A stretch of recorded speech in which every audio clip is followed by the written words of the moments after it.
எல்லாம் வல்ல அல்லாஹ்வின் நல்லடியார்களே, ஏக இறைவனின் திருவசனங்களை கேட்டும் நபிகள் நாயகம் ஸல்லல்லாஹு அலைஹி வஸல்லம் அவரின் பொன்மொழியை கேட்டு நம் வாழ்வில் நடைபெறுமாக என்று பிரார்த்தித்தவர்களாக இந்த உரையை ஆரம்பம் செய்கிறேன்.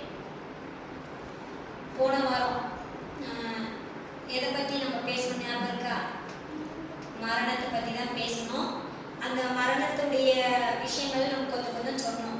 ஒரு நல்ல அடியானாக இருந்தால் அவனுடைய உயிர் எப்படி போகும் அப்படின்னு நபிகள் நாயகம் ஸல்லல்லாஹு அலைஹி வஸல்லம் அவர்கள் நமக்கு காட்டி தந்திருக்காங்க அப்படின்னு. அப்போ அந்த மனிதனுடைய உயிர் எந்த அளவுக்கு லேசாக உயிர் பறிக்கப்படும்ன்றத ரசூலா நமக்கு சொன்னாங்கன்னு நான் போன வாரம் சொன்னேன். என்ன ஞாபகம் இருக்கா? அதுவும் சொல்றேன், அது தொடர்ச்சி தான். இருந்தாலும் நீங்க போன வாரம் எந்த அளவுக்கு கேட்டதை அப்படியே மைண்ட்ல வச்சிருக்கீங்கன்றதுக்காக தான் நான் கேட்குறேன். சரிங்களா? எதுவும் தப்பா எடுத்துக்காதீங்க. ஏன்னா ஒரு சில விஷயங்கள் வந்து நம்ம மனசுல அந்த ஹதீஸ்கள்லாம் பதிஞ்சிருக்கும் போது தான் பிற இடத்துல நம்ம போய் சொல்ல முடியும். இப்போ நான் ஒரு ஆலிம் படிச்சுட்டு தான் போய் நான் ஹதீஸை சொல்லணும்னு கிடையாது. நம்ம கேட்கக்கூடிய பயான்லேருந்து நம்ம ஒரு செய்தியை கேட்டாலும் அது நம்ம போய் பிற இடத்துல சொல்லணும்னு ரசூலா சொல்லியிருக்காங்க.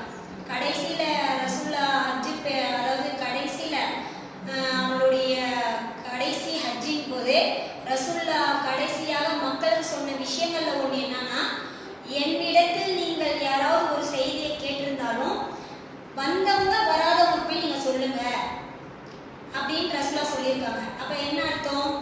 இந்த கூட்டத்துல யாராவது இல்லைன்னா கூட அதை நீங்க என்னிடத்துல நீங்க எந்த ஒரே ஒரு செய்தி இருந்தா கூட, இப்ப சாப்பிடும்போது ரசூல்லா பிஸ்மில்லா சொல்லி சாப்பிடணும், இந்த ஹதீஸ் நமக்கு நல்லா தெரியும் அப்படின்னா இப்ப நம்ம அந்த விஷயத்த சாப்பிட்ற விஷயம்லாம் போய் சொல்லுவாங்க யாராவது அப்படின்னு நினைக்க கூடாது. ரசூலா அதையும் நீங்க ஒரு சின்ன விஷயத்த கேட்டா கூட, ஒரு சின்ன ஹதீஸ் உங்களுக்கு தெரிஞ்சிருந்தா கூட அதை நீங்க என்ன பண்ணுங்க, பிற இடத்தில் எத்தி வைங்க, போய் சொல்லுங்க அப்படின்னு ரசூலா சொல்லியிருக்காங்க. அப்ப அந்த ஒரு நோக்கத்தோட தான் இப்ப நம்ம என்ன பண்றோம், பயான் அங்கங்க வதிச்சு அவங்களும் சில விஷயங்கள் தெரிஞ்சுக்கணும் மார்க்கத்தை பத்தி. மார்க்கத்துல சில பேர் நிறைய விஷயம் புரிஞ்சிக்காம அவங்களுடைய வாழ்க்கையில நடக்கிறாங்கல்ல.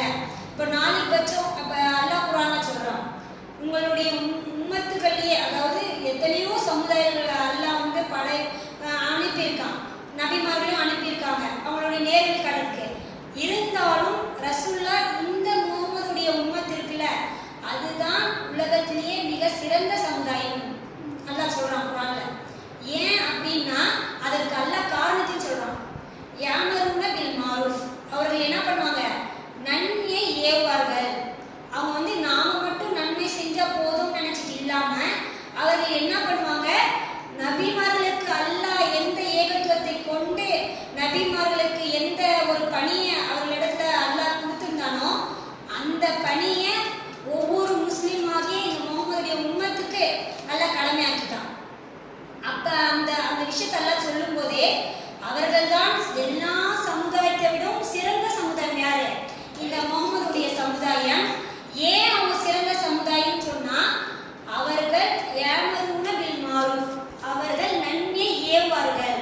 தான் மட்டும் நன்மையை செஞ்சு சொர்க்கத்துக்கு அடையணும்னு நினைக்காம பிறருக்கும் அவர்கள் நன்மையை கொண்டு செல்வார்கள், நன்மையை போதிப்பார்கள் அப்படின்னா. அதுக்கு அடுத்து என்ன சொல்றான், யன்ஹவுன அனில் முன்கர், ஒரு தீமையை பார்த்தாங்கன்னா அது அவங்கள விட்டு தடுப்பாங்க. எப்படி சொல்றான்ல, அவங்க தான் சிறந்த சமுதாயம். அப்ப நம்ம இப்ப வைக்கிறதுக்கு என்ன, சும்மா ஏதோ கேட்டு போயிட்டோம் அப்படின்னு கேட்கறதே எதுக்குன்னா, அது உங்க மனசுல பதிஞ்சிருக்கா, ஞாபகம் இருக்கா, இல்லைன்னா ஒரு டைம் ரீகால் பண்ணலாம் அப்படின்றதுக்காக தான் நான் கேட்கிறேன். சரிங்களா? அப்ப அல்லாஹ் ஒரு ஈமான் கொண்ட ஒரு நல்ல அடியானுடைய உயிரை பறிக்கும் போது அல்லாஹ் எந்த அளவுக்கு அந்த வானவர்களை வச்சு மிக இலகுவாக இறக்குவான்னு ரசூலா ஒரு உதாரணத்தை சொல்றாங்க. அந்த உதாரணம் என்னன்னு தெரியுமா? யாருன்னாலும் சொல்லலாம். அதாவது மார்க்க விஷயத்தை பத்தி நம்ம பேசும்போது இப்ப நான் அந்த இடத்துக்கு தவறா சொன்னா கூட உங்களுக்கு அந்த விஷயம் கரெக்டா தெரிஞ்சிச்சுன்னா, இல்ல ஹதீஸ்ல அப்படி இல்ல இப்படிதான் இருக்குன்னு நீங்க சொல்லணும். நம்ம மார்க்க விஷயத்தை பொறுத்த வரைக்கும் ஐயோ அவங்க படிச்சிருக்காங்க அவங்ககிட்ட சொன்னா நம்மளுக்கு தப்பா போயிருக்கும் அப்படின்னு நினைக்க கூடாது. ஒரு சில விஷயங்கள் அல்லாஹ் நமக்கு மறக்க வச்சிருப்பான். அப்போ ஒரு சில விஷயங்கள் உங்களுக்கு அதை ஞாபகப்படுத்தி நம்மளுக்கு திரும்ப அறிவுரை செய்ய வைப்பான். அப்ப நம்ம வெட்கப்படாம மார்க்க விஷயத்துல இப்ப மற்ற விஷயங்களுக்கு நம்ம முன்னேறி கொடுக்குறோம்ல, சாரி பத்தி ஏதாவது சொல்லணும்னா உடனே பெண்ணா இது இல்ல, அது நம்மளுடைய நாலேஜ் அந்த இடத்துல காட்டுறோமா இல்லையா? அப்போ மார்க்க இப்ப தெரியாம நம்ம சொல்லி மாட்டிப்போம். இங்க என்ன மார்க் நம்ம எதுவும் போட போறது இல்லை. அப்படி மார்க்கே இருந்தா கூட சில விஷயங்கள் நம்ம தெரிஞ்சுக்கிட்டு இல்லப்பா இப்படி இல்லை இப்படிதான் ரசூலா சொல்லியிருக்காங்க.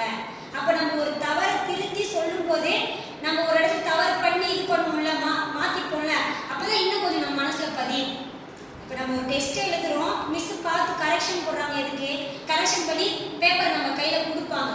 கொடுத்து அந்த கரெக்ஷனை பாருங்கன்னுவாங்க. மிஸ் இல்லை மிஸ் நான் கரெக்டாக தான் பண்ணியிருக்கேன் மிஸ், இதுக்கு நீங்கள் தப்பு போட்டிருக்கீங்கன்னு நான் கூட மிஸ் என்ன பண்ணுவாங்க, ஆமாம் ஆமாம் இது கரெக்ட் நான் சரியாக கவனிக்கலன்னு போடுவாங்க. அப்போ இல்லைம்மா இப்போ இந்த அப்படி தப்பாக இருந்துச்சுன்னா நம்ம புரிதலில் கம்மியாச்சுன்னா மிஸ் என்ன சொல்லுவாங்க, ஏய் இந்த சம் இப்படியா வரும், நீ கொஞ்சம் பாரு ஸ்டெப் நான் இப்படி தானே சொல்லி கொடுத்தேன், இது இப்படி இருந்தால் தான் இதுக்கு மார்க்கு, இப்படி இருந்தால் தவறு. அப்போ நாங்கள் அப்படி ஒரு சுட்டி காட்டு வரும்போது நம்மளுக்கு இன்னும் கொஞ்சம் அன்னைக்கு மிஸ் இதை வந்து இப்படி தவறு சுட்டி காட்டினாங்கல்ல, அது நம்ம மைண்ட்ல நல்லா பதியும். அதுக்கு தான் எக்ஸாம் வைக்கிறது. ஸ்கூல்ல எதுக்கு எக்ஸாம் வச்சு மார்க் போடுறது? இதுக்கு தான். அவங்களுடைய நம்ம அப்படி மார்க் பண்ணும் போதே அவங்களுடைய தவறுதல் சுட்டி காட்டும் போது அவங்களுக்கு இன்னும் கொஞ்சம் மனசு அது பதியுன்றதுக்காக தான். இப்போ ஞாபகம் இருக்கா யாருக்காவது? இல்ல ஒரு உதாரணத்தை சொல்லி रसूला சொல்வாங்க. एक मिसाल बोलेंगे रसूला, तुमने समझ में आता मैं बोलती सो नहीं। एक इंसान के जान को एक अच्छा इंसान अल्लाह का पसंद का इंसान को जान जाते टाइम को अल्लाह उनको आपको कैसा जाना कल को रसूला बोले वो तुम लोग क्या कहते हदीस मालूम की? हाँ मालूम नहीं क्या? அது குர்ஆனுடைய உதாரணம். எவன் ஒருத்தன் குர்ஆனை நன்கு ஓதி நல்லவனா இருக்கானோ அதுக்கு சில உதாரணங்களை ரசூலா சொல்லுவாங்க. இப்போ அது சொன்னா டாபிக் மாறிடும். இல்ல நீங்க எதுவும் சொன்னீங்க, கை அதாவது தோல் பை चमड़ा थैली அதுல இருந்து ऊपर ऐसा पिराते पिराते कैसा पानी आले तरंगा की वैसा एक अच्छे इंसान का अल्लाह रसूल जान को उन्हें वो अमल कर करता नहीं वो इंसान का जान आपको मलाइका कैसा ढंगेगा तो वो एक चमड़ा का थैली में पानी भरा को वो ऊपर ऐसा फिराते टाइम अब हम ना कहते निथारना करे तो एक कपड़ा रखो ऐसा फिराएंगे नहीं वो टाइम को फिल्टर हो को आंगा नहीं क्या वैसा उनका जान அப்படி அந்த தோல் பையை திருப்பும் போது அந்த தண்ணீர் எவ்வாறு அப்படியே மெதுவாக சிரமம் இல்லாம இறங்குமோ அது போன்று ஒரு நல்ல ஆத்மாவுடைய உயிர் என்னப்படும் பறிக்கப்படும். சரி இன்னொன்னு அதாவது அல்லாஹ் தஆலா எல்லா மனிதர்களுக்குமே கண்காணிக்கக்கூடிய மலக்குமார்களை வச்சிருக்கான். அப்படி வைக்கும் போது அல்லாஹ் வந்து சில பேர்களை வந்து சொல்லி காட்டுறான், எந்த இடத்துல இருக்காங்க நல்லா சொல்லி காட்டுறான். மலக்குமார்களை நான் நியமிச்சிருக்கேன் உங்களுக்கு கண்காணிக்க அப்படின்னு சொல்லிட்டு வலது புறமும் இடது புறமும் அந்த வசனத்துல அப்படியே வரும், உங்களுக்கு வலது புறமாகவும் இடது புறமாகவும் அமர்ந்திருக்கக்கூடிய எழுத்தாளர்கள் உங்களை கண்காணித்து கொண்டு இருக்கிறாங்க. நீங்க நினைச்சிருப்பீங்க நான் மறைக்கிறேன் எல்லாம் எனக்கு உள்ள நிறைய ரகசியம் இருக்கு அப்படின்னு. உங்கள் ரகசியத்தை எல்லாம் நான் நன்கு அறிந்தவர்கள் அப்படின்னு நல்லா சொல்றான். तो ना कहते समझ में आया हम इंसान है नहीं हमने आपको अल्लाह क्या करता है उर्दू में बेटा उर्दू में करो नहीं छन बात है मुझे टक्कर उर्दू में बोलना आता नहीं. अब उनको समझ अब टक्कर बात करते टाइम मैं तो उर्दू में बोला दो चल बात हमको हदीस में आते टाइम वो हाँ देंगे वो जरूर देंगे हाँ नहीं रत्ती समझते रत्तिया को बोलते रत्ती वो चालू ध्यान में चढ़ाते सब वैसा तमिल में तमिल सुअरगी साथ उनको असम वाला அப்ப இப்படி இரண்டு வலது புறமும் இடது புறமும் அல்லாஹ் என்ன பண்ணிருக்கா கண்காணிக்கக்கூடிய. இன்னும் சில இடங்கள் அல்லாஹ் வசனம் சொல்லும்போது கிராமன் காத்திகள் சங்கை மிக்க எழுத்தாளர்கள், இரண்டு சங்கை மிக்க எழுத்தாளர்களை உங்களுக்கு நியமிச்சிருக்கோம் நான். சரி இப்படி நன்மை தீமைகளை எல்லாம் அல்லாஹ் நல்லடியாருடைய நன்மைகளை எல்லாத்தையுமே எதுல அல்லாஹ் பதிவிட சொல்றான்? எதுல? இல்லீன் என்ற பதிவேட்ல அல்லாஹ் என்ன பண்ண சொல்லியிருக்கான்? பதிவிட செய்கிறான். இதுவே ஒரு கெட்ட அடியானாக இருந்தா அல்லாஹ்வுக்கும் அவனுடைய தூதருக்கும் மாறு செஞ்சவனாக நம்ம என்ன நினைச்சிட்டு இருக்கோம்னா இந்த விஷயம் ஒரு காஃபிருக்கு மட்டும் சொந்தம் தான் நினைக்கக்கூடாது நம்ம. புரியுதுங்களா? ஒரு கெட்ட அடியான் அப்படின்னா காஃபிரையும் குறிக்கும். இந்த உலகத்துல பேர் தாங்கிய முஸ்லீம்கள், அதாவது நான் முஸ்லீமு, நான் முஸ்லீமுடைய பேர் வச்சிருக்கேன் அப்படின்னு சொல்லிட்டு அல்லாஹ் அந்த இஸ்லாமுக்கும் அவங்களுக்கும் சம்மந்தமே இல்லாம இருக்கு. அல்லாஹ்வுடைய ரசூலை பத்தியோ அதாவது அந்த ஹதீஸ்ல நான் சொல்லியிருப்பேன், இந்த இடத்துல எதுவுமே எனக்கு தெரியாது, கேள்விகள் கேட்கப்படும் சொல்லியிருக்கேன். அந்த கேள்விகள் ஞாபகம் இருக்கா? நல்லடியார்கிட்டையும் கேட்கப்படும், கெட்ட அடியார்கிட்டையும் கேட்கப்படும். அந்த கேள்விகள் ஞாபகம் இருக்கா? என்னென்ன கேள்விகள்னு தமிழ் அரபில தான் சொல்லணும், இல்ல உங்களுக்கு தெரிஞ்ச லாங்குவேஜ்ல கூட நீங்க சொல்லலாம். கபருக்குள்ள வச்சவனே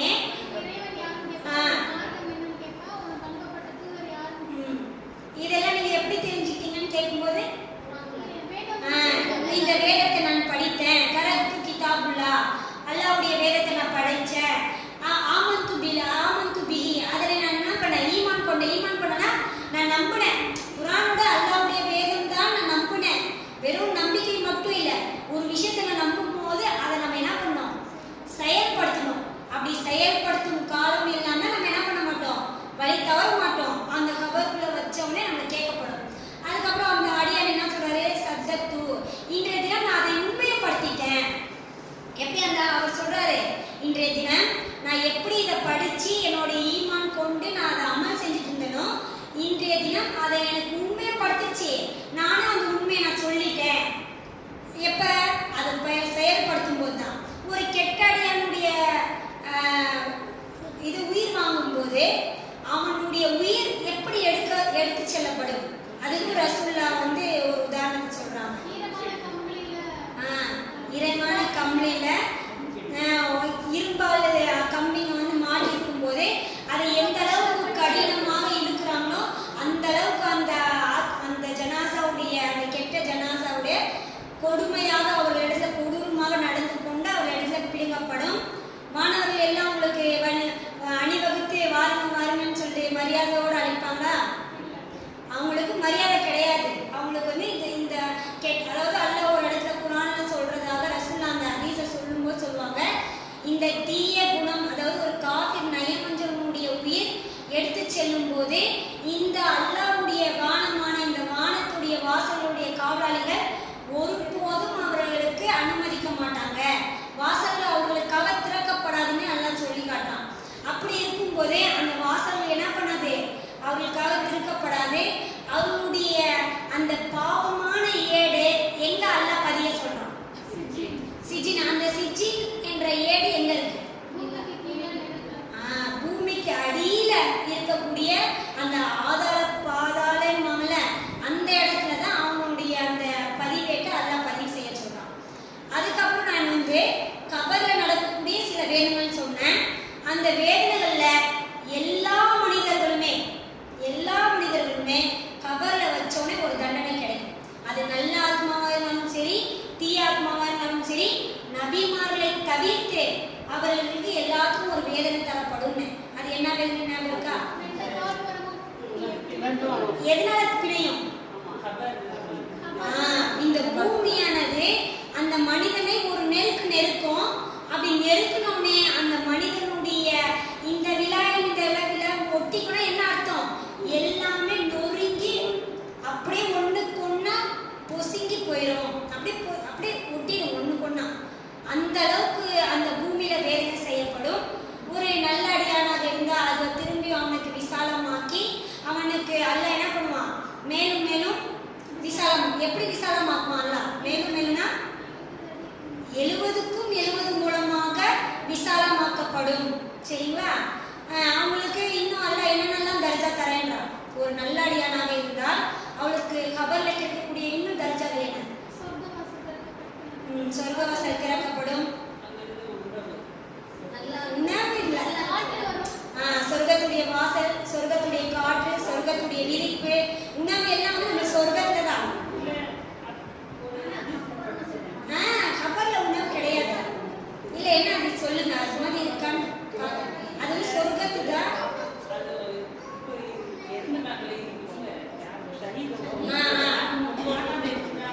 அவங்க ஷஹீதுக்கு வந்து கபர் வாழ்க்கை கிடையாது.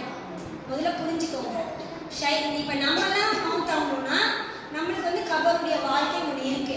ஆனா ஷஹீத் ஆகுறாங்கல்ல, அவங்களுக்கு கபர்ல தான் அடக்கம் செய்வாங்க. ஆனா அவங்களுக்கு கபருடைய வாழ்க்கை இருக்கானா இல்ல.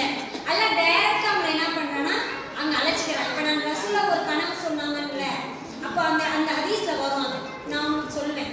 அப்போ அவர்கள் வந்து அல்லாஹ்வுடைய அந்த அரிசி கீழே ஒரு குருவிக்குள்ள வந்து ஒரு பச்சை கிளி இருக்குல்ல, அந்த பச்சை கிளியுடைய உடல்ல வந்து அவர்கள் உயிர் செலுத்தப்பட்டு அவர்கள் வந்து அல்லாஹ்வுடைய அரிசி கீழே பறந்துக்கிட்டே நல்ல ஜாலியாக என்ஜாய் பண்ணிக்கிட்டே இருப்பாங்கன்னு ஹதீஸ்ல நம்ம பார்க்குறோம்.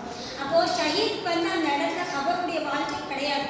அவர்கள் தூங்கணும், அவர்களுக்கு வந்து காலை மாலை எடுத்துக்காட்டப்படும் நரகம் சொர்க்கம். இது ஹதீஸ்ல நான் சொன்னேன்னா நல்லடியானாக இருந்தால் அவங்க கபரில் வச்சோடனே உங்களுக்கு வந்து என்ன பண்ணும், காலையிலும் மாலையிலும் 2 வேளையும் எடுத்து காட்டப்படும். அப்படி காட்டும்போது நீ நல்ல வேலை, நீ நல்லமல் செய்துட்ட, நீ நல்லமல் செஞ்சனால அல்லாஹ் உனக்கு இந்த மன்னரை வாழ்க்கைக்கு அப்புறம் உனக்கு ஒரு மிகப்பெரிய தர்ஜாவான இந்த இருப்பிடத்தை, அதாவது மறுமையில் அவன் எந்த இடத்துல இருப்பானோ அந்த இடத்த அந்த மலக்குமார்கள் என்ன பண்ணுவாங்க, அவனுக்கு எடுத்து காட்டிட்டே இருப்பாங்க.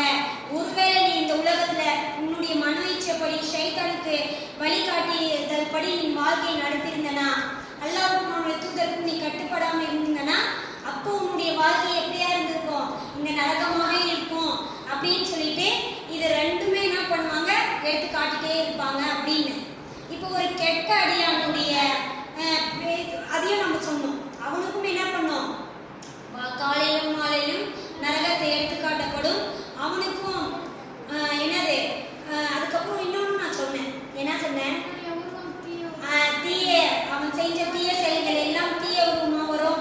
நல்லடியான அவன் செஞ்ச நல்லது எல்லாம் ஒரு நல்ல உருவமா வரும். அப்ப அது ஒண்ணு இருக்கு. நீ எல்லாம் மறந்துட்டீங்களா? வேற இல்ல ஞாபகம் இருக்கா? ஞாபகம் இருக்கு, சொல்ல தெரியல. சரி, அப்ப இந்த மாதிரி விஷயங்கள் தான் ஒரு நல்ல அடியானுக்கும் கெட்ட அடியானுக்கும் உள்ள வேறுபாடுகள். இப்ப இந்த கெட்ட அடியான்களுடைய ரசூலுல்லாஹ் இன்னொரு இடத்துல சொல்றாங்க, அந்த மனிதனிடத்துல அந்த கேள்விகள்லாம் கேட்கப்படும்ல. இப்ப நம்ம என்ன நினைச்சிட்டு இருக்கோம், ஒரு காஃபிரா இருக்கும்போது அவனுக்கு எந்த விதமான பதில் சொல்ல முடியாது, ஒரு முஸ்லீமா இருக்கும்போது தானே சொல்ல முடியும் அப்படின்னு. இந்த ஹதீஸ்ல இருந்து பார்த்தோம்னா, எவர் ஒருவர் இஸ்லாத்தை ஏற்றுக்கொண்டு ஏனோ தானோ ஒரு நயவஞ்சகன், ரசூலுல்லாஹ் அந்த ஹதீஸ்ல சொல்லும் போது நிராகரிக்க கூடியவனும், இப்ப சில விஷயங்கள் நம்ம அல்லாஹ் இப்படி குர்ஆன்ல சொல்லியிருக்கா, நீங்க செய்யாதீங்க, தூதர் இந்த மாதிரி சொல்லியிருக்காரு, இதை தடை செஞ்சிருக்காருன்னா என்ன நீங்க எப்படி சொல்றீங்க, அப்படிலாம் கிடையாது, நாங்க வழி தோன்றர்களாக இப்படிதான் வரும், நம்மளுடைய கானான் கபிலா இப்படிதான் வருது, நம்ம தாதாவதி சொல்லி ஏற்கற அப்படின்றாங்கல்ல. அப்படிப்பட்டவர்களும் யார் அல்லாஹ்வுடைய வசனங்களை மறுக்கிறார்களோ, நிராகரிப்பு என்பது என்ன, காஃபிர்ன்றது வேற, அவன் வந்து டோட்டலா அல்லாஹ்வே இல்லைன்றவன். இந்த நிராகரிப்பு என்பது அல்லாஹ்வுடைய வசனங்களையும் அல்லாஹ்வுடைய தூதர் காட்டி தந்த வழிபாடுகளையும் அவங்க என்ன பண்றாங்க, நிராகரிக்கிறாங்க. நிராகரிப்பாளரையும் நயவஞ்சகன்ன்றாங்க ரசூலுல்லாஹ். நிராகரிப்பும் வேற, இவன் டோட்டலா இப்படி நிராகரிச்சுட்டான். நயவஞ்சகன்னு இன்னொருத்தி சொல்றாங்க. நயவஞ்சகன்னா முனாஃபிக் யாரு, அப்படி இப்ப நம்ம கூட்டத்துல உட்காந்துக்கிட்டு என்ன பண்ணுவாங்க, கேட்பாங்க, அல்லாஹ் சொல்ற வசனங்கள் கேட்பாங்க, ஹதீஸ்ல கேட்பாங்க, தலாட்டிப்பாங்க, செயல் அமல்படுத்துற மாதிரி எல்லாமே செய்வாங்க. ஆனா பின்னாடி போய் பார்த்தா அவங்களுடைய செயல்பாடுகள் அது இருக்காது. இப்படிப்பட்டவன ரசூலுல்லாஹ் என்ன சொல்றாங்கன்னா நயவஞ்சகர்கள், அதாவது முன்னாடி ஒரு மாதிரி பின்னாடி ஒரு மாதிரி. அதாவது அல்லாஹ்வும் அல்லாஹ்வுடைய தூதர் ஈமான் கொண்டோம் அப்படின்னு ஒரு இடத்துல சொல்லிட்டு பின்னாடி ஆமா அந்த தௌஹீத் ஜமாத்தோட பயானுக்கு போனாலே இப்படிதான் ஏதாவது சொல்றது, சரி நம்ம இப்ப என்ன சொல்றது, தலாட்டி நம்ம வேலை நம்ம பார்த்துக்கிட்டாங்க, இப்படியும் சொல்லக்கூடியவங்க நிறைய பேர் இருக்காங்க தானே. அப்படி இருக்கவங்கள ரசூலுல்லாஹ் என்ன சொல்றாங்கன்னா நயவஞ்சகன். இப்படி அல்லாஹ்வுடைய வசனங்களை மறுத்து அல்லாஹ்வுடைய தூதர் சொன்ன மறுத்து இருக்காங்களே, அவனிடத்தில் கபரில் வைக்கப்பட்டு 2 மலக்குமார்கள் கேள்வி கேட்கும் போது அவன் சொல்லக்கூடிய வார்த்தை என்ன, அப்ப அந்த மலக்குமார்கள் அவனிடத்துல கேட்பாங்க. அதான் இந்த மாதிரி கொஸ்டின் கேட்கும் போது இடத்துல ஒரு மனிதர் அனுப்பப்பட்டாரே அவர் யார் தெரியுமான்னு கேட்பாங்கல்ல. அப்படி கேட்கும்போது அந்த நயவஞ்சகன் ஆகிய அந்த கெட்ட ஆத்மாவனது சொல்லுமா ரசூலுல்லாஹ் இடத்துல, அந்த மலக்குமார்கள் இடத்துல, உலகத்துல எல்லாரும் அல்லாஹ்வுடைய தூதரே இப்படி சொன்னாரு அப்படி சொன்னாருன்னு சொல்லிட்டு இருந்தாங்க. நான் சொல்றீங்களா அப்படின்னு சொல்லிட்டு நானும் ஆமா அப்படி ஒருத்தர் இருந்தாரு, அப்படி ஒரு ஹதீஸ் இருக்கு அப்படின்னு சும்மா நான் சொல்லிட்டு அடைஞ்சேன். அந்த இடத்துல அவர் சொல்லக்கூடிய அவர் இந்த உலகத்துல எப்படி அமல் செஞ்சாரோ, அவருடைய எண்ணம் கொண்டு அவர் எப்படி நடந்துட்டாரோ அந்த விஷயம் அந்த இடத்துல அவருக்கு செயல்படுத்த முடியுது. அந்த இடத்துல எப்படி எல்லாரும் ஏதோ சொல்லிட்டு இருந்தாங்க, அதை நானும் சொன்னேன் அப்படின்னு அவர் இடத்துல சொல்லப்படும் போது அந்த மாணவர்கள் அவர்களை பெரிய சுத்தியால் ஆனப்பட்ட இருப்பால் ஆனப்பட்ட ஒரு ஆயுதத்தை கொண்டு மலக்குமார்கள் அவர் என்ன பண்ணுவாங்கன்னா அடிப்பாங்க. அடிக்கும் போதே அவருடைய அலறலானது அந்த வேலையை செய்யும் போதே அந்த அலறலானது மனிதர்களும் ஜின்களும் தவிர மற்ற இந்த உலகத்தில் இருக்கக்கூடிய அனைத்து ஜீவராசியும் அதை உணரும், கேட்கும். யார் கேட்க மாட்டா? மனிதர்களும் ஜின்கள் மட்டும் அந்த கபரில் வேதனை செய்யக்கூடிய அந்த தீய நபர்களுடைய வேதனை செய்யக்கூடிய அந்த வேதனையானது இந்த மனிதர்களும் ஜின்களும் அதை செவி மடக்க மாட்டார்கள். மறதி யார் கேட்பா? இந்த உலகத்துல அல்லாஹ் எத்தனை ஜீவராசிகளை ஆடு மாடு பூனை நாய் கோழி இப்படி அல்லாஹ் எத்தனை உயிரினங்களை வச்சிருக்கானோ அத்தனை உயிரினங்களும் அதை கேட்டு அலர்ந்து மிரண்டு நிற்கும். அப்போ எந்த அளவுக்கு அவனுக்கு வேதனை செய்யப்படும். இன்னைக்கு நம்ம சர்வசாதாரணமாக நம்ம குழந்தைங்க ஒரு தப்பு செய்யணும், ஒரு பூச்சி எடுத்து டென்ஷன் அடிச்சிடும், ஒரு பட்டை உட்காந்துருது, அப்படியே உட்காந்து நம்மளுக்கு அன்னைக்கெல்லாம் மனசு பொறுக்கிறது இல்லை. அவங்க செஞ்ச தப்புக்கு கோபம் நம்ம அடிச்சிடும். இருந்தாலும் நம்ம என்ன பண்றோம், பின்னாடி அந்த அந்த கையில இருக்க அந்த தழும்பு பார்க்கும் போதெல்லாம் நம்ம மனசு பதறிட்டே இருக்கும். என்ன இருந்தாலும் கொஞ்சம் நம்ம லைட்டாக அடிச்சிருக்கணும், நம்ம மனசுல தோணும் அடிச்சிருக்கணும், நம்ம இப்படி அடிச்சிருக்க கூடாது. இப்போ நம்ம அவங்க அடிக்கும் போது நம்ம மேல ஒரு பட்டுனா கூட நம்மளுக்கு எப்படி இருந்துச்சு இந்த வலி, பிள்ளைங்களுக்கு அப்படித்தானே இருந்திருக்கும் அப்படின்னு நம்ம மனசு சொல்லும். அப்போ சாதாரணமாக ஒரு மனிதர் அவங்களுடைய வலிமை கொண்டு அடிக்கும் போதே நம்ம மனசு பதறுது, நம்ம குழந்தைங்க அப்படின்ட்டு. இதுவே அந்த மலக்குமார்கள் வேதனையுடைய அவங்க செய்யக்கூடிய வேதனை நம்ம எப்படி இருக்கும் கொஞ்சம் நினைச்சு பாருங்க. அவங்களுடைய அலறல் அந்த பூமிக்கு அடியிலிருந்து மற்ற ஜீவராசிகள் எல்லாம் கேட்குமா, அவங்களுடைய அலறல் எப்படி இருந்திருக்கும். அப்ப எந்த அளவுக்கு அவங்க இடத்துல கொடுமை செய்யப்பட்டிருப்பான் கொஞ்சம் நம்ம யோசிக்கணும். அப்ப அந்த கபருடைய வேதனை அப்படி இருக்குன்றாங்க. அதே போல நான் போன வாரம் ரசூலா ஒரு கனவு கண்டாங்க. அந்த கனவை பத்தி சஹாபாக்கள் இடத்துல சொன்னாங்கன்னு என்ன ஞாபகம் இருக்கா? சில தண்டனைகள் நடந்துட்டே இருக்கு, அதை ரீகால் பண்ணுமா? ஃபர்ஸ்ட்ல இருந்து சொல்லணுமா?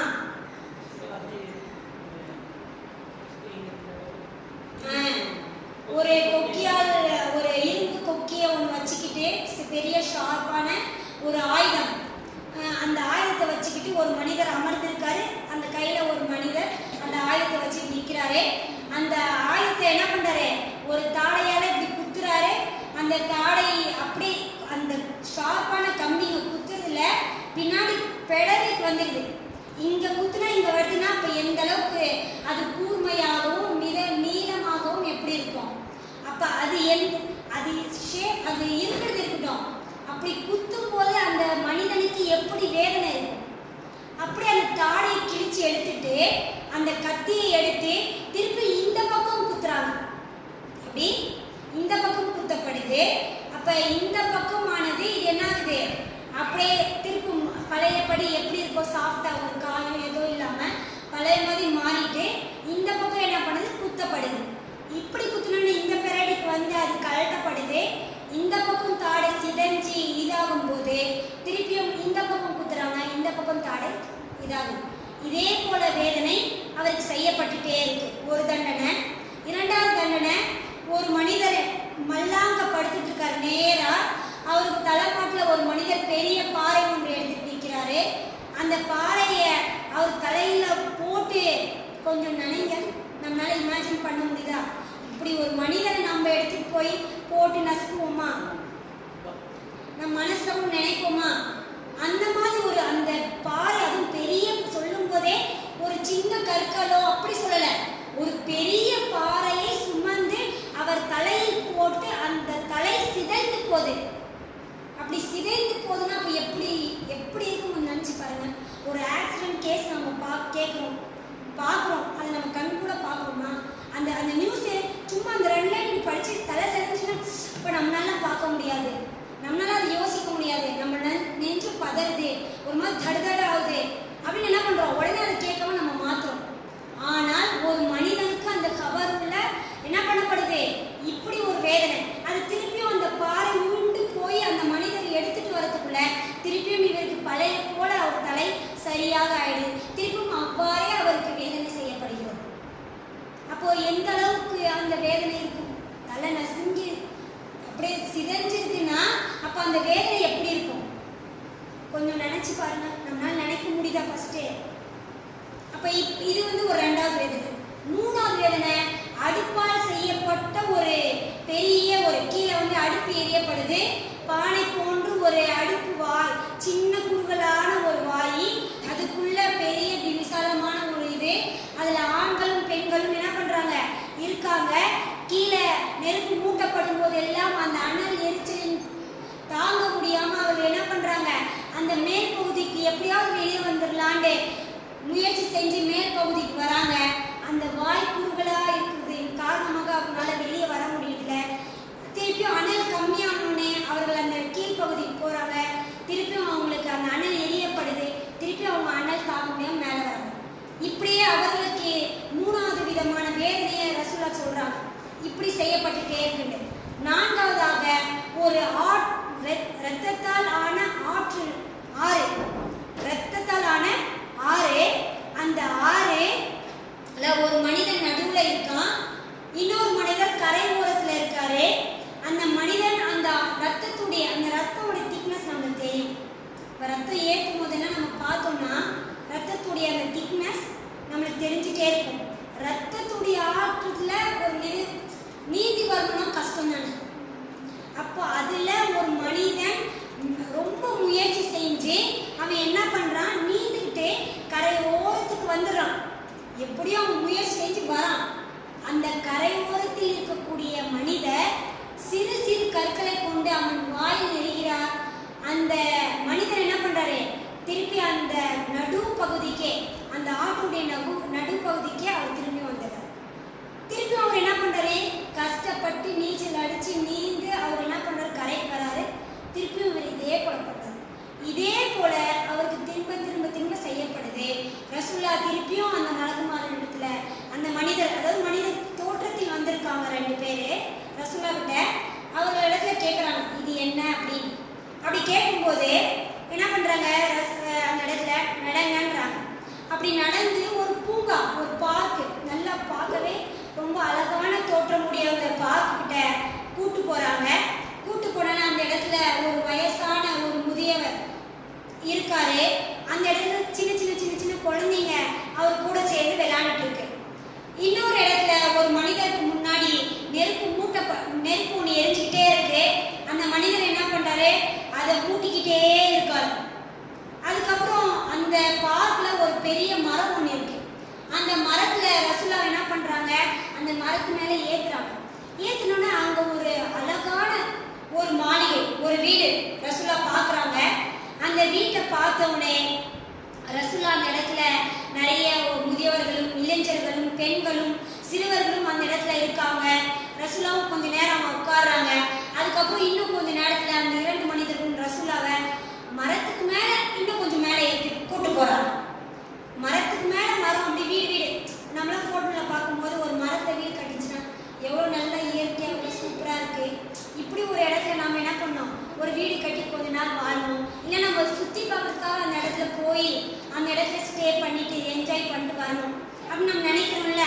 அப்போ அது போல இன்னொரு உயர்ந்த அந்த வீட்டுக்கு கூட்டு போறாங்கன்னா அதை இந்த வீடு விடவும் இன்னும் மாளிகை ரொம்ப பார்க்கவே பிரகாசமாக அழகாக சிறந்ததாக அது இருக்காம். அப்போ அங்க ரசூலா கொஞ்ச நேரம் உட்கார்ந்துட்டு அந்த மலக்குமார் இடத்துல கேட்குறாங்க. கேட்கும்போதே, அதாவது நீங்கள் இதெல்லாம் எனக்கு சுற்றி காட்டி என்னை மகிழ்ச்சி படுத்துனீங்க, இருந்தாலும் அங்கே சில பேருக்கு சில விதமான தண்டனைகள் இருந்துச்சுல்ல, அந்த தண்டனைகள்லாம் என்னென்ன அப்படின்னு கேட்குறாங்க. அப்படி கேட்கும்போது ரசூல்லா அந்த மனிதர்கள் சொல்கிறாங்க, நீங்கள் முன்னாடி அந்த கம்பியால், அதாவது கூற ஒரு ஆயுதத்தை வச்சு குத்தி குத்தி குத்தி எடுத்துட்டு இருந்தாங்களே, அது என்ன தெரியுமா உங்களுக்கு? அவன் உலகத்தில் வாழும்போது பொய்யனா இருந்தான். பொய் பேசிக்கிட்டே இருப்பான். அந்த பொய்யானது எப்படி இருக்கும்? அந்த பொய்யானது அவன் பேச பேச ஊரு உலகம் எல்லாம் பரவி அல்லாஹ்விடத்துல அவன் மிகப்பெரிய பொய்யன் என்ன ஆயிடுச்சு, பதிவிடுச்சு. அதனால அவனுக்கு இந்த இடத்துல கபர்ல இந்த வேதனை செய்யப்படுது. இந்த வேதனை எப்போ வரைக்கும்னா அவன் மறுமை நாளில் எழுப்பப்படுகின்ற வரை அவனுக்கு இந்த வேதனை செய்யப்பட்டுட்டே இருக்கும். இன்னைக்கு நாம சர்வசாதாரணமாக பொய் சொல்லிடுறோம். ஒரு விஷயத்த அல்லாஹ் பார்த்துட்டு இருக்கான்னு நம்ம நினைக்கிறது இல்லை. நம்ம இந்த உலகத்துல வேணா மறைச்சிடலாம், ஆனா அல்லாஹ்விடத்துல மறைக்க முடியுமா? சர்வசாதாரணமாக ஒரு மனிதனை பற்றியும் நம்ம என்ன பண்றோம்? பொய் பொய் புரளி அவர் மேல இல்லாத பொருளெல்லாம் சொல்லி நம்ம என்ன பண்றோம்? அவங்களுடைய லைஃப்பை வந்து மாறக்கூடியதெல்லாம் பார்க்குறோம். ஒருத்தர் மேல இல்லாத பொருளெல்லாம் சொல்லி அவங்களோட லைஃப் என்ன ஆயிடுது, மாறி போறதெல்லாம் நம்ம பார்க்குறோம். அப்போ இப்படிப்பட்டவர்களுடைய தண்டனைய ரசூலா என்ன சொல்றாங்க? ரசூலா இடத்துல காட்டப்படுது. அப்போ ஒரு பொய்யராக இருந்தோம் இந்த உலகத்துல வாழ்ந்தோம்னா அப்ப அந்த கபர்ல செய்யப்படக்கூடிய வேதனை இந்த இதுவாக தான் இருக்கு. அப்போ இரண்டாவதாக நான் தலை நசுக்கப்பட்டுச்சுல, அவருடைய தண்டனை எதனால அவருக்கு அந்த தண்டனைனா அவர் குர்ஆன் ஓதிக்கொண்டே அந்த குர்ஆனை மறந்து அவர் வாழ்க்கையில் அமல்படுத்தாமல் இரவில் தூங்கிக் கொண்டும் பகலில் அந்த குர்ஆனை அமல்படுத்தாமலும் இருந்தார். எப்படி? இப்போ இந்த இடத்துல ஒரு முஸ்லீமு அல்லாஹ் ரசூல் தெரியும், இருந்தாலும் அதில் நம்ம அல்லாஹ் என்ன சொல்லணும் அந்த விஷயங்கள் எல்லாம் ஓரம் கட்டிட்டு நம்ம மனோ இச்சப்படி இந்த உலகத்தில் வாழ்ந்தா அதற்குரிய தண்டனை என்ன? தலை நசுக்கப்படும். இந்த மூளைல அல்லாஹ் உனக்கு கல்வியை கொடுத்துட்டான், இந்த குர்ஆனுடைய ஞானத்தை கொடுத்துட்டான், இந்த ஹதீஸ் பத்தியுடைய ஞானத்தை கொடுத்தாச்சு. அப்படியும் நம்ம என்ன பண்றோம்? எல்லாத்தையும் புறக்கணிச்சுட்டு கொஞ்சம் வாழ்க்கையில வாழ்றது ஜாலியா தான், இதுக்கு நம்ம என்னத்துக்கு இதெல்லாம் பார்க்கலாம் பின்னாடி அப்படின்னு எல்லாத்தையும் புறக்கணிச்சுட்டு நம்ம வாழ்க்கையில வாழும்போது அப்ப நம்மளுக்கு அந்த கபர்ல அல்லாஹ் கொடுக்கக்கூடிய தண்டனை என்ன? அந்த தலை நசுக்கப்படும். அந்த தலை நசுக்கப்படும்ன்ற அந்த வேதனை ஒரு நாள்ல 2 நாள் இல்லை. அந்த மனிதனை கபரில் வைக்கப்பட்டதிலிருந்தே அவன் கடைசியில் அல்லாஹ்விடத்துல எழுப்பப்படும் நாள் வரை அந்த ஹதீஸ்ல அப்படியே வரும். ஒவ்வொரு தண்டனைக்குமே கீழே ரசூலுல்லாஹ் அந்த ஹதீஸ்ல எப்படி சொல்றாங்க? அந்த மறுமை நாளில் அல்லாஹ்விடத்தில் எழுப்பப்படக்கூடிய அந்த நாள் வரைக்கும் அந்த வேதனை அவர்களுக்கு செய்யப்பட்டுட்டே இருக்கும். மூன்றாவதாக அந்த அடுப்புக்குள்ள இருக்கக்கூடிய ஆண்களும் பெண்களும் நிர்வாகமாக இருந்தாங்க. நிர்வாணம், ஆடையே இல்லாம அந்த நெருப்புல அவங்களுக்கு வேதனை செய்யப்பட்டுட்டு இருந்துச்சு. கீழே நெருப்புல அந்த அனல் அவங்களை எரிச்சு கொண்டே இருந்துச்சு. அப்ப அவங்க தப்பிச்சு வந்துட்டே இருந்தாங்க. இந்த வேதனை அவர்களுக்கு எதனால செய்யப்பட்டுச்சுன்னா அவர்கள் உலகத்தில் வாழும்போது விபச்சாரத்தில் ஈடுபட்டு கொண்டிருந்தார்கள். எப்படி சொல்றாங்க மலக்குமார்கள் அவர் இடத்துல? இவங்க வந்து உலகத்துல வாழும்போது விபச்சாரம் செஞ்சுட்டு இருந்தாங்க. அப்ப அவங்களுக்குரிய தண்டனை இது. இவர்கள் மறுமை நாளில் அல்லாஹ்விடத்தில் எழுப்பப்படும் நாள் வரை அவர்களுக்கு இந்த வேதனை செய்யப்பட்டுட்டே இருக்கும். விபச்சாரம் செய்யணும்னா நம்ம என்ன நினைச்சிட்டு இருக்கோம்? விபச்சாரம் நேரத்தா போய் செய்யறதுதான் விபச்சாரம் கிடையாது. ரசூலா சொல்றாங்க ஆதமுடைய மனிதனுக்கு எல்லா பகுதியிலுமே விபச்சாரத்துக்குரிய ஒரு பங்கு இருக்கு. கண் செய்யும் விபச்சாரம், கால் செய்யும் விபச்சாரம், வாய் பேசும் விபச்சாரம், அவர்கள் கால்கள் செய்யும் விபச்சாரம், இப்படி எல்லாத்துலயுமே கண் செய்யும் விபச்சாரம்னா என்ன புரியுதா? ஏதாவது கண் செய்யும் விபச்சாரம்னா என்ன? அப்படி இல்ல. இப்ப ஒரு அண்ணியான்னா நம்ம அப்பா, அண்ணன், மாமு, புருஷன் இவங்கள தவிர இது எல்லாருமே நானா இவங்க எல்லாம் வந்து நம்மளுக்கு மகரம், அதாவது அந்நியான் கிடையாது. இப்போ இவங்க இல்லாத மற்ற மனிதர்கள் நம்ம ரோட்ல போகும்போது ஒரு கண்டக்டர் கண்ணு முடிக்க நம்ம கண்டக்டர் டிக்கெட் வாங்குவோம், அவர் அந்நியான் தானே. அப்ப அவரை பார்த்தா நம்மளுக்கு விபச்சாரமா? அது எப்ப? இப்போ ஒரு மனிதன் நம்ம பார்க்குறோம். ரசூலுல்லா எப்படி சொல்றாங்க? ஒரு மனுஷனை நம்ம ஒரு டைம் பார்க்கும்போது சும்மா அது சாதாரணமா பார்க்க முடியாது. இரண்டாவது டைம் பார்க்கறது ஷைத்தானுடைய பார்வை. அது வந்து அப்படி இல்லை. ரசூலுல்லா வந்து அவாய்ட் பண்ண சொல்றாங்க. அது விபச்சாரத்தை போய் அடையாது. விபச்சாரம் என்பது கண் செய்யும் விபச்சாரம்னா என்ன? நாம இன்னைக்கு அன்றாட நம் வீட்டில் வச்சுக்கொண்டே கையில வச்சுக்கொண்டே, ஒரு காலத்துல வீட்டுல ஒரு இடத்துல இருந்துச்சு, இப்ப அன்றாட நம்ம கையில ஜோப்ல பேக்கெட்ல ஹேண்ட்பேக்ல இப்படி நம்ம வச்சுக்கிட்டே இருக்கோம். அப்ப போன் வச்சுக்கிறதுனால விபச்சாரம் அப்படி இல்லை. போன்ல நல்ல விஷயங்கள் 50% நல்ல விஷயங்கள் இருக்கு, 50% தீமை விஷயம் இருக்கு. அல்லாஹ்வும் அல்லாஹ்வுடைய தூதருக்கு அஞ்சி நம்ம அந்த இடத்துல அதை பயன்படுத்தும் போது நம்மளுக்கு பாவம் கிடையாது.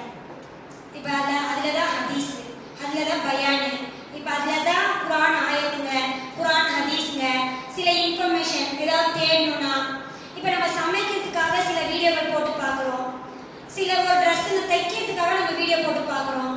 இப்ப இப்படி ஒரு கிளீனிங்காக வீடு கிளீனா வச்சுக்கிறது கூட போன்ல காட்டுறான். இப்படி பண்ணினா உங்க வீடு லுக்கிங்கா நீட்டா தெரியும். அப்ப இதெல்லாம் ஒரு விபச்சாரமா? இது இல்ல.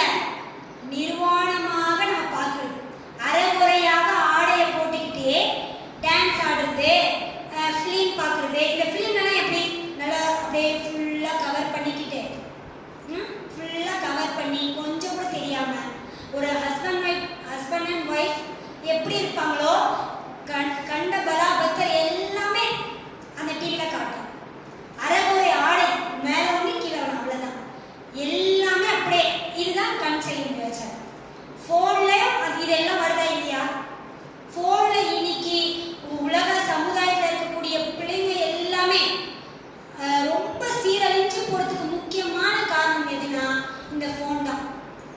நியூஸில் நம்ம பார்க்குறோம், 13 வயசு 14 வயசு, 13 வயசு 14 வயசு 17 வயசு, இவங்கெல்லாம் பெற்றோர்கள் மத்தியில் யார்?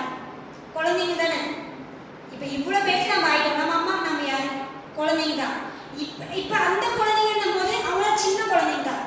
அப்போ அவங்க செய்யக்கூடிய தவறுகள் எல்லாம் நியூஸில் வரும்போது உடம்பே கூசுது நம்மளுக்கு. எப்படி உடம்பே கூசுது? காரணம் என்ன? ஹோம்ஒர்க் அதில் இருக்குது, ஹோம்ஒர்க் அதில் இருக்குது, ஆன்லைன் கிளாஸு, இந்த கிளாஸ் அந்த கிளாஸ்ன்னு பிள்ளைங்களுக்கு விலை மதிக்கக்கூடிய ஒரு ஃபோனை வாங்கி கையில் கொடுத்துட்டு அவங்கள கண்காணிக்கிறது இல்லை. அவங்க என்ன பண்ணுறாங்க? இந்த ஃபோனில் தவறான விஷயங்களை பார்த்து அந்த மைண்டில் அப்படியே பதிஞ்சு பிற பெண்களிடத்துல தப்பாக நடந்துக்கிறாங்க. தான் கூட பிறந்த தங்கச்சிக்கிட்ட தப்பாக நடந்துருக்காங்க. கூட பிறந்த தங்கச்சி 13 வயசு, பையன் 17 வயசு, மகன். ஒரு நியூஸ்ல சொல்றாங்க, குழந்தை வயிறு வலின்னு சொல்லிட்டே இருந்தான்னு போய் ஹாஸ்பிட்டலில் காட்டியிருக்காங்க. குழந்தை பார்த்தா பிரெக்னென்ட். யாருன்னு பார்த்தா கூட இருந்த அண்ணன். இதெல்லாம் என்ன? விபச்சாரத்துல அப்படியே வந்துட்டே இருக்கு. அப்ப இது கண் செய்யும் விபச்சாரம். இப்ப இதை நம்ம பார்க்கறது எல்லாமே என்னது? கண் செய்யும் விபச்சாரம். காது பேசுறது, ஆபாசமாக பேசுறது வாய் செய்யும் விபச்சாரம். கேட்கறது, அது சொல்ல கேட்கறது கால் செய்யும் விபச்சாரம். அந்த இடத்துக்கு நோக்கி போறது கால் செய்யும் விபச்சாரம். கடைசியில் ஒரு நாள் அவங்களுடைய அந்த மர்ம உறுப்பு அதை உண்மைப்படுத்திடும். இப்படி ஷைத்தானுக்கு வலி வகுக்க என்ன ஆகும்? கடைசியில அந்த இடத்துக்கு போயிடுவாங்க. அப்ப நம்மளுடைய அதுல பங்கு ஒவ்வொன்றா இருக்கு. அப்போ விபச்சாரம் என்பது போய் விபச்சாரம் செஞ்சாதான் விபச்சாரம் கிடையாது. இப்படி தவறான பார்வைகளும் தவறான பேச்சுகளும் தவறாக கேட்பதும் விபச்சாரத்தில் ஒரு பங்கு இருக்குன்னு ரசூலா சொல்லியிருக்காங்க. ஆதமுடைய மனிதர்களுக்கு எல்லாத்துக்குமே, மகன்களுக்கு எல்லாத்துக்குமே இதில் ஒரு பங்கு இருக்குன்றாங்க. அப்போ அப்படி ஒரு விபச்சாரத்துக்குரிய தண்டனை என்ன? ஆண்களும் பெண்களும் நிர்வாணமாக அதில் போடப்பட்டு, இதெல்லாம் நீ உலகத்தில் பார்த்துட்டு இருந்த, இதெல்லாம் நாங்கள் செயல்படுத்திட்டு இருந்த. அப்ப அங்க செய்யும் போது அல்லாஹ் உங்களுக்கு தடை செஞ்சிருக்கான் தானே. அப்ப அதை நம்ம ஒரு பொருட்டா பார்க்காம அதை நம்ம செஞ்சுக்கிட்டு இருந்த போது அல்லாஹ் அந்த கபர்ல எப்படிப்பட்ட ஒரு வேதனை தரான்? இப்படி ஒரு வேதனை. இந்த வேதனை அவர்களுக்கு மறுமை நாளில் அல்லாஹ்விடத்தில் எழுப்பப்படும் நாள் வரை அந்த தண்டனை. சும்மா லைட்டா கொஞ்சம் தண்ணி பட்டுச்சு, சுடு தண்ணி எரிஞ்சிட்டே ஒரு வாரம்லாம். லைட்டா எண்ணெய் தெரிச்சிருச்சு, லைட்டா கடுகு போடும்போது ஒரு 2 கடுகு நம்ம மேல பட்டோம், அது ஒரு வாரமா எரிஞ்சுக்கிட்டே இருக்கு. இப்படி சும்மா ஏதோ ஒரு இடத்துல லைட்டா ஒன்று பட்டுதே, நம்மளால சமாளிக்க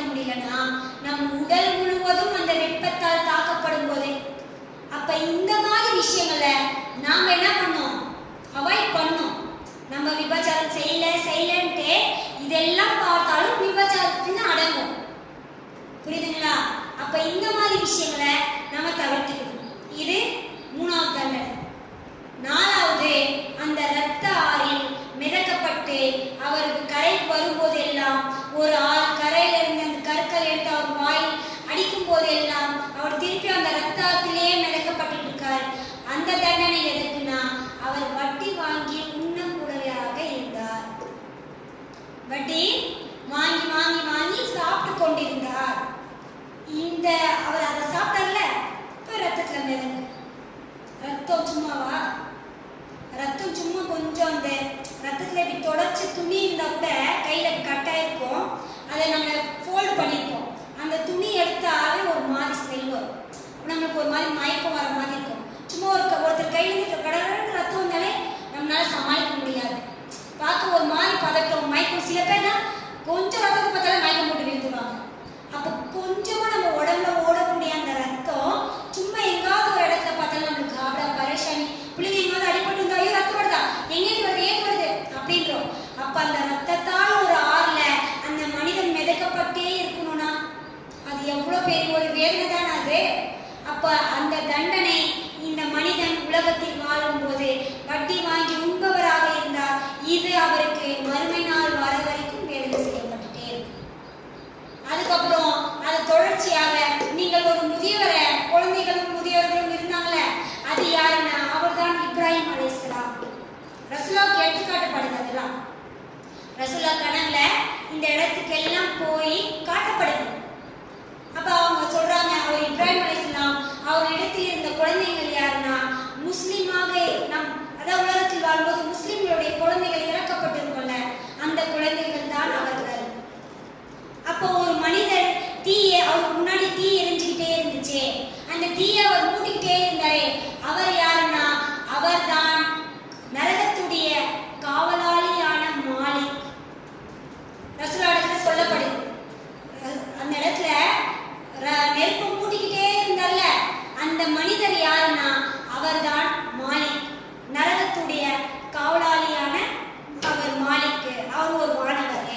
நான் ஜிப்ரீல் அலைஹிஸ்ஸலாம், இவர் மீகாயில் அலைஹிஸ்ஸலாம். ரசூலுல்லாஹ்ட்ட ஒரு 2 மனிதர் வந்து அழைச்சிட்டு சென்று போயிட்டு இருந்தாங்கன்னு கேட்டோம்ல, அந்த 2 மனிதர் யார்? நான் தான் ஜிப்ரீல், இன்னொருத்தர் தான் மீகாயில் அப்படின்னு ரசூலுல்லாஹ்வுக்கு அறிமுகப்படுத்துறாங்க. அதுக்கப்புறம் ரசூலுல்லாஹ்விடத்துல அந்த மேல ஒரு மரத்துக்கு மேல ஒரு வீடு, அழகான வீடு கூட்டு போனாங்க. அது சராசரியாக நல்ல அமல் செய்து கொண்டிருந்த ஈமான் கொண்டவர், அதாவது சும்மா நார்மலான அல்லாஹ்வுடைய ரசூல் கட்டுப்பட்டு வாழ்ந்திருப்பாங்கல்ல, அவங்களுடைய மாளிகை இது. அதுக்கும் மேல ஒரு மாளிகை, அரண்மனை கூட்டு போனாங்கல்ல, அது மிகவும் சிறந்ததாக, அழகானதாக, பார்க்கவே அற்புதமானதாக இருந்துச்சுல, அது உயிர் தியாகிகளுடைய மாளிகை இது அப்படின்னு சொல்லிட்டு ரசூலுல்லாஹ்வுக்கு சொல்லப்படுது. நீங்க கொஞ்சம் மேல தலை தூக்கி பாருங்க அப்படின்னு சொல்லப்பட்டோன்னே ரசூலுல்லாஹ்வும் தலை தூக்கி மேல பாக்குறாங்க. மேகம் போன்று ஒரு ரசூலுல்லாஹ் தலைக்கு மேல இருக்கு, அதுதான் நீங்கள் இருக்கும் இடம் அப்படின்னு ரசூலுல்லாஹ்வுக்கு சொல்லப்படுது. அப்ப ரசூலுல்லாஹ் உடனே கேட்கிறாங்க, நான் இருக்கக்கூடிய இடத்துக்கு நான் போய் ஒரு டைம் பாக்குறேனே, என்னைய நீங்க அங்க அழைச்சிட்டு போங்க அப்படின்னு ரசூலுல்லாஹ் சொல்றாங்க. ரசூலுல்லாஹ்வுக்கு உடனே ஜிப்ரீல் அலைஹிஸ்ஸலாம், மீகாயில் அலைஹிஸ்ஸலாம் சொல்றாங்க, இல்ல உங்களுக்கு இன்னும் உலக வாழ்க்கை இருக்கு, உங்களுடைய வாழ்வுடைய அந்த வாழ்வாதாரம் இன்னும் இருக்கு, அது முடிஞ்சதுக்கு அப்புறம் நீங்க அங்கதான் வந்து இருப்பீங்க. அப்ப ரசூலுல்லாஹ்வுக்கு அந்த இடத்தெல்லாம் காட்டப்படுது. அப்ப அத ரசூலுல்லாஹ் சொல்றாங்க. இன்னொரு இடத்துல ரசூலுல்லாஹ் சொல்றாங்க ஒரு வேதனையை பத்தி. ரசூலுல்லாஹ் என்ன பண்றாங்க, சர்வசாதாரணமாக நடந்து போயிட்டு இருக்காங்க. அப்போ 2 கபர்கள் இருக்கிறத ரசூலுல்லாஹ் பாக்குறாங்க. அப்படி பார்க்கும்போது அந்த கபர்ல 2 பேருமே வேதனை செய்யப்பட்டு கொண்டிருக்கார்கள் அப்படின்னு ரசூலுல்லாஹ் சஹாபாக்கள் மத்தியில சொல்றாங்க. இவங்க வேதனை செய்யப்பட காரணம் வந்து ரொம்ப பெரிய பாவம்லாம் கிடையாது, சிறு பாவம் தான். இதில் ஒருத்தர் கோல் சொல்லி கொண்டிருந்தார். கோல்னா தெரியும்ல, சாடியம், யாக்காமா மாங்காயா சாடியா, இதுதானே கோல் தமிழ்ல. கோல் சொல்லி கொண்டு திரிந்தார். இன்னும் ஒருத்தர் தான்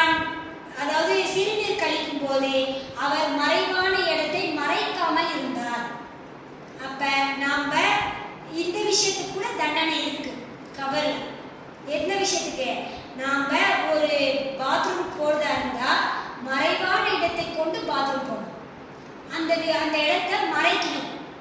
அப்ப அப்படின்னு ரசூலுல்லாஹ் என்ன பண்ணிருக்காங்க அந்த இடத்துல. அப்ப அந்த மனிதர் அதாவது கழிப்பிடத்துக்கு போகும்போது அவர் அந்த அதாவது மறைக்கக்கூடிய ஒரு அந்த விஷயத்தை மறைக்காம இருந்தார். இன்னைக்கு சர்வசாதாரணமா பண்றாங்களா இல்லையா? அந்த விஷயத்துக்காக இவங்க 2 பேரும் கபர்ல வேதனை செய்யப்பட்டு கொண்டு இருக்கிறார்கள்.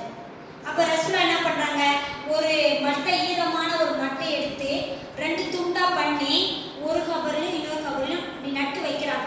நட்டு வச்சுட்டு இந்த ஈரப்பதம் குறையிற வரைக்கும் அவர்களுடைய வேதனை கொஞ்சம் குறைக்கப்படக்கூடும். ரசூலுல்லாஹ் கன்ஃபார்மா குறைஞ்சிரும்னு சொல்ல. இப்ப ரசூலுல்லாஹ் அதை வச்சனால அல்லாஹ் அவங்களுக்கு குறைச்சிருக்கலாம். ஏன்னா ரசூலுல்லாஹ்க்கு சில மதிப்பு இருக்கு இல்லையா? அதனால நாம போய் போயிருமா? இப்ப சில பேர் கபர்லாம் அடக்கம் செஞ்சோன்னா அவங்க தலைமாட்டில் ஒரு செடி மாதிரி வைப்பாங்க. ஏன்னா அது வளர்ந்து அவங்களுக்கு நிழல் தரட்டும். அது இப்போ வளர காலம் எல்லாம் அவங்க கொஞ்சம் தண்டாவா பசுமையா அவளுடைய இடத்துல இருக்கட்டும். அது அப்படி ஆகாது. நம்ம இந்த உலகத்தில் நம்ம செய்யக்கூடிய அமல்கள் தான் நமக்கு அந்த கபர்ல ரஹாத்தாகவும் நிம்மதியாகவும் விசாலமாகவும் சொர்க்கத்துடைய காற்றோடு நம் வாழ்க்கையில் அமைக்க முடியும். ரசூலுல்லாஹ் தான் முஸ்லிம்களோட இடத்துல, அதாவது முஸ்லிம்களுக்கு ரசூலுல்லாஹ்வுடைய கபருடைய வேதனைகளை பத்தி அவங்க இடத்துல இந்த மாதிரி கபர்ல இப்படிலாம் வேதனைகள் இருக்குன்னு சொல்லப்பட்டா அவர்கள் கதறி கதறி அப்படி தேம்பி அழுவாங்க.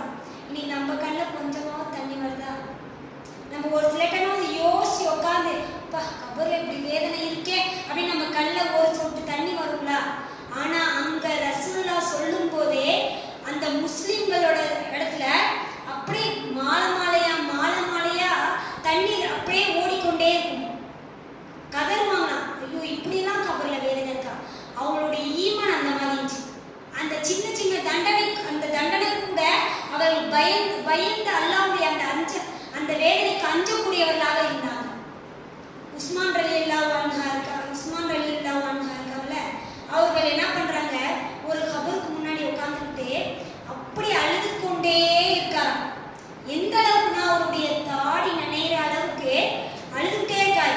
அப்ப அங்க இருக்க சஹாபாக்கள்லாம் பார்த்து கேட்கிறாங்க, உஸ்மான் ரலி அவர்களே, ரசூலுல்லாஹ் எத்தனையோ டைம் நரகத்தை பத்தியும் சொர்க்கத்தை பத்தியும் எல்லாம் சொல்லியிருக்காங்க. அந்த நரகத்தை பத்தி வேதனை சொல்லும் போது எல்லாம் கூட நீங்க இப்படி கண்ணில் தண்ணீர் வந்ததை நாங்க பார்க்கல. இப்படி ஒரு கபருக்கு முன்னாடி நின்று இப்படி ஒரு அழுகையை நீங்க அழுதுட்டு இருக்கீங்க, உங்க தாடியெல்லாம் நனைகிற அளவுக்குன்னு கேட்கும் போதே உஸ்மான் ரலி அவங்க சொல்றாங்கன்னா, ரசூலுல்லாஹ் என் இடத்துல சொல்லியிருக்கிறத நான் கேட்டுட்டேன். ஒரு மனிதன் இந்த உலக வாழ்க்கைக்கு அப்புறம் அவன் முதலில் அடையக்கூடிய வாழ்க்கை எதுனா இந்த கபருடைய வாழ்க்கை தான். மறுமையை நோக்கி அவன் முதல் ஸ்டெப் எடுத்து வைக்கிறது எது? இந்த கபருடைய வாழ்க்கை தான். இந்த கபரில் அவன் வெற்றி பெற்று விட்டான் என்றால் அவன் அந்த மறுமையிலும் வெற்றி பெற்று விட்டான். யார் இந்த கபரில் தோல்வி அடைந்து விட்டானோ அவன் மறுமையிலும் தோல்வி அடைந்து விட்டான். அப்ப அந்த கபர்ல அல்லாஹ், அதாவது வானவர்கள் கேட்கக்கூடிய கேள்விகளுக்கு நாம் சரியாக பதில் சொல்ல வேண்டும் என்றால் நம் வாழ்க்கையில் அல்லாஹ்வுடைய தூதர் நமக்கு எதை கற்றுக் கொடுத்தார்களோ, எதை நம்மளுக்கு வழிபட சொன்னார்களோ அதை ஈமானுடன் இறையச்சத்துடன் நம் வாழ்க்கையில் நடைபெற்று நம் இந்த உலகத்தில் இருக்கும் போதே நம்ம செய்யக்கூடிய எல்லா பாவங்களுக்குமே அல்லாஹ்விடத்துல பாவமன்னிப்பு கேட்கணும். மெயின் அதுதான். மெயின் நம்ம கேட்கக்கூடிய பாவ மன்னிப்பு தான். நம்ம யாருமே சொல்ல முடியாது நான் பாவமே செய்ய, நானாக இருந்தாலும் தான். நான் இவ்வளோ பயான் பேசினா கூட என்னிடத்திலும் தவறுகள் பாவங்கள் இருக்க தான் செய்யும். நானும் தொழுகையில என்ன பண்ணுவேன், குறைவை செஞ்சிருப்பேன். நோம்புல குறை இருக்கும், சில இபாதத்துல குறை இருக்கும், இல்லை நான் நடக்கிற விஷயங்கள குறை இருக்கும். அப்ப நம்ம கேட்கக்கூடிய விஷயம் அல்லாஹ்விடத்துல பாவ மன்னிப்பு. அதனாலதான் ரசூலுல்லாஹ் ஒவ்வொரு தொழுகையிலுமே இந்த கபர் வேதனையை அஞ்சி நம்மளுக்கு பிரார்த்திக்க கற்றுக் கொடுத்துருக்காங்க. நம்ம கேட்குறோமா இல்லையா? ஒவ்வொரு தொழுகையிலுமே சுன்னத் தொழுகும் போதும் கேட்குறோம், ஃபரஸ் தொழுகும் போதும் கேட்குறோம், அல்லாஹும்ம இன்னி அஊது பிக்க மின் அதாபில் கபர் கேட்குறோமா இல்லையா? அப்ப இந்த கபருடைய வேதனையிலிருந்து இறைவா நீ எங்களை பாதுகாப்பு. ஏன்னா ரசூலுல்லாஹ் அதற்கு அஞ்சிருக்காங்க. அந்த அச்சத்தை நம்மளுக்கும் ஏற்படுத்தியிருக்காங்க. அதை விட்டு பாதுகாப்பு தேடும்படி நம்மளுக்கு ஒவ்வொரு தொழுகையிலும் காட்டி தந்திருக்காங்க. அப்ப நம்ம அல்லாஹ்விடத்துல கபருடைய வேதனை விட்டும் பாதுகாப்பு கேட்டு நம்மளுடைய பாவங்களை மன்னிக்குமாறு கேட்டு அந்த கபரில் இந்த உலகத்துல